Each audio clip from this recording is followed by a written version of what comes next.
May 20th, titled Supper and a Song, and the Bible focuses Matthew 26, verses 17 through 35.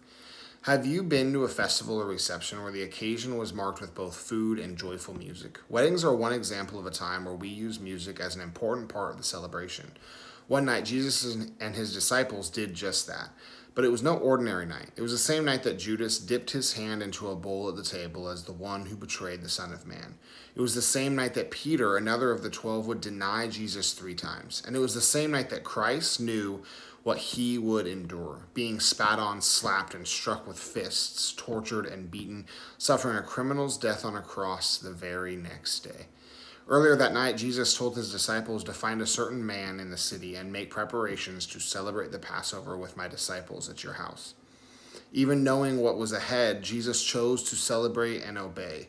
His Father, in observing the feast of Passover on that night, our Savior washed the feet and sang in worship with the same people who would soon betray and abandon him. When they were done, they went out to the Mount of Olives, the very place the Bible tells us Jesus will set his feet on when he returns. Oh, how marvelous, how wonderful is his love. Some believe that what Jesus and the disciples sang that night were psalms of praise, typical during Passover. Texts such as, "The Lord has done it this very day. Let us rejoice today and be glad."